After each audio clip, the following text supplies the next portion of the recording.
Is your battery light glowing on the dashboard? The alternator charges your battery and supplies power to all electrical systems when the engine runs. When it starts failing, you'll get multiple warning signs before complete breakdown. Let's identify these symptoms so you can catch the problem early. Battery warning light. One of the earliest signs is the battery-shaped warning light, or sometimes ALT or GN light, glowing on your dash. This light is triggered when the car's voltage falls outside the normal range, either too low or too high, often due to alternator issues. It stays off when the alternator is charging properly. If the alternator isn't charging the battery correctly, the system voltage drops, and the car's computer senses this and turns on that battery light. It can flicker or stay solid. Sometimes it might come on only under certain conditions, like at idle with headlights on if the alternator is weak. You're driving and notice that little red battery icon illuminated on the instrument panel flickering on and off, or glowing steadily. Dim or flickering headlights. A failing alternator often can't maintain steady voltage, so you'll notice your headlights becoming dim, especially at night or when idling, and they might get brighter when you rev the engine. As alternator output drops, less electricity is available for the lights. The alternator normally keeps voltage around 13.5 to 14.5 volts, with lights staying bright and steady. At lower voltage like 12V or below, headlights and dash lights will look dimmer than usual. They might also flicker or pulse if the alternator is giving out intermittent bursts of charge. If you're stopped at a light, you might see your headlights faintly flicker or your dashboard lights pulsate. Then when you accelerate, they brighten noticeably. Weak or dead battery. If your alternator isn't charging, your battery will drain while driving, eventually leaving you with a dead battery that can't start the car. You find the car hard to start or completely dead, even though the battery is relatively new. The alternator normally replenishes the battery after starting and while running, so the battery stays charged. The battery's charge gets used up to run ignition, fuel injection, lights, and other systems. Once it's drained, you'll experience starting problems with a single click or very slow cranking due to low battery charge, or absolutely nothing when turning the key. The battery itself may be fine, but just discharged. Many people think it's a bad battery when the alternator is actually the root cause of the problem. Electrical accessories acting up. As the alternator fails, you might notice your power windows roll down slowly, your radio or touchscreen turning off randomly, or other electrical gremlins. Non-essential accessories may start shutting off if alternator output is low.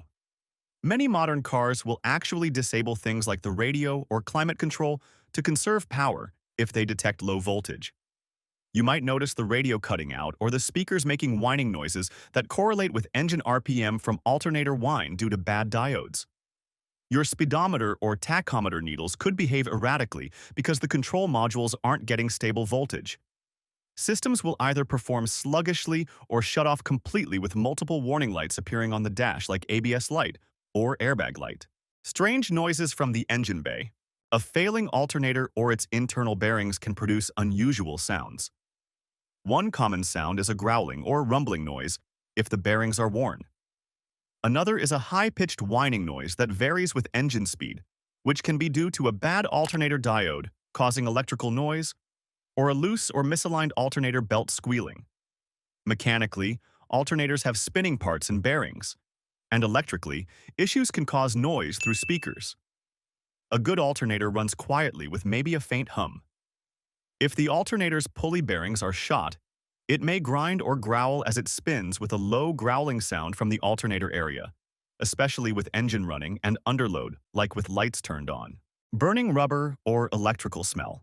If your alternator is overheating or the belt is slipping on a seized alternator pulley, you might catch a whiff of burning rubber or hot wires. The drive belt overheating as it slips creates burnt rubber smell, or internal alternator wiring. Burning creates electrical smell. No burning smells should occur normally as the alternator runs cool enough.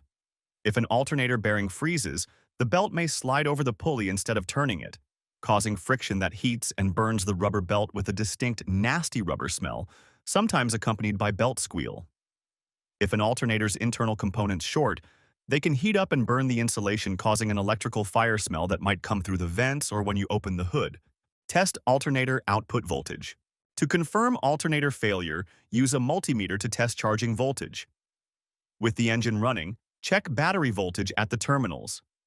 A healthy alternator should produce 13.5 to 14.5 volts.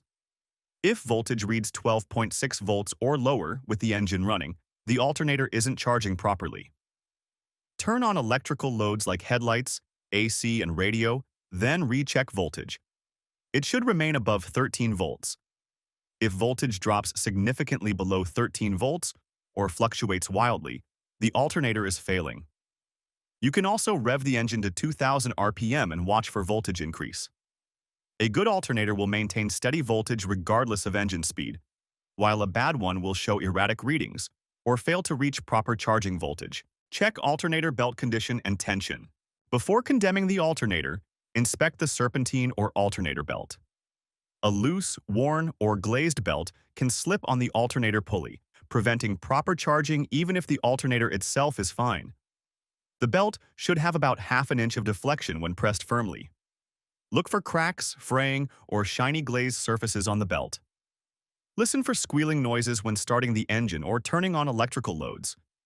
If the belt is loose, tighten it according to manufacturer specifications. If worn or damaged, replace it immediately. A new belt costs much less than an alternator. Also check the belt tensioner for proper operation, as a weak tensioner allows the belt to slip under load even if the belt itself is good. Inspect alternator connections and ground. Sometimes what appears to be a bad alternator is actually poor electrical connections. Inspect the main power cable from the alternator to the battery for corrosion, damage, or loose connections. Clean any corroded terminals with a wire brush and ensure tight connections. Check the alternator ground connection to the engine block or chassis. A poor ground can cause charging problems and electrical issues that mimic alternator failure. Remove the ground wire, clean both the wire terminal and mounting surface until shiny, then reattach securely. Also inspect the smaller wire connections at the alternator for corrosion or damage. These simple connection repairs can sometimes restore proper charging function without replacing the alternator at all.